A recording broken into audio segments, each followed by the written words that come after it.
اعوذ باللہ من الشیطان الرجیم میں اللہ کی پناہ مانگتا ہوں مردود شیطان سے۔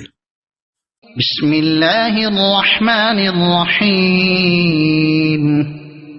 شروع اللہ کے نام سے جو بڑا مہربان نہایت رحم والا ہے۔ اذ تصعدون ولا تلوون على احد والرسول يدعوكم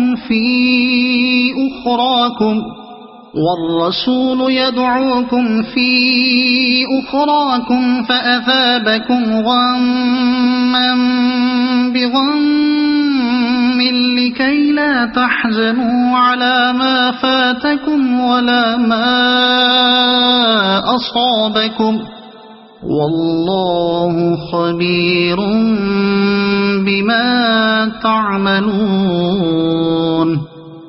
جبکہ تم چڑھے جا رہے تھے اور کسی کی طرف توجہ تک نہیں کرتے تھے اور اللہ تعالیٰ کے رسول تمہیں تمہارے پیچھے سے آوازیں دے رہے تھے، پس تمہیں غم پر غم پہنچاتا کہ تم نہ تو فوت شدہ چیز پر غمگین ہو اور نہ ملی ہوئی چیز پر اداس ہو۔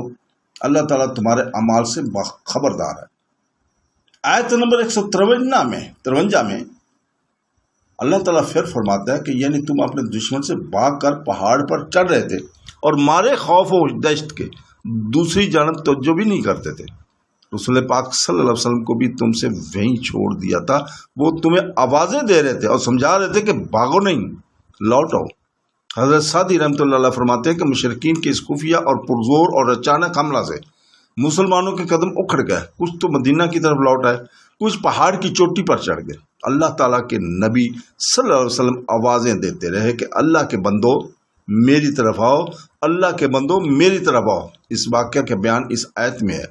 عبداللہ بن زیری شاعر نے اس واقعہ کو نظم میں بھی ادا کیا ہے۔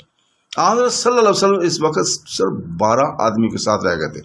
مسند احمد کی ایک طویل حدیث میں بھی ان تمام واقعات کا ذکر ہے۔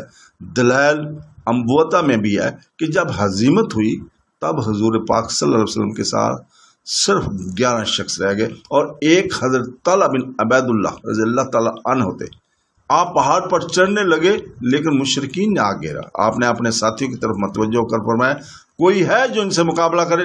حضرت طلحہ نے اس آواز پر فوراً لبیک کہا اور تیار ہو گئے، لیکن آپ نے فرمایا تم ابھی ٹھہر جاؤ۔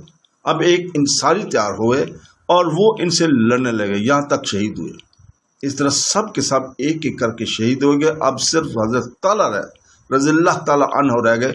گویا بزرگ ہر مرتبہ تیار ہو جاتے تھے لیکن حضور پاک صلی اللہ علیہ وسلم انہیں روک لیا کرتے تھے۔ آخر یہ مقابلہ پر آئے، اس طرح جم کر لڑے کہ ان سب کی لڑائی ایک طرف اور یہ ایک طرف۔ اس لڑائی میں ان کی انگلیاں کاٹ گئیں تو زبان سے ہنس نہ نکلے۔ آپ نے فرمایا کہ اگر تم بسم اللہ کہہ دیتے یا اللہ کی طرف نام لے لیتے تو تمہیں فرشتے اٹھا لیتے اور آسمان کی بلندی کی طرف لے چڑھتے اور لوگ دیکھتے رہتے۔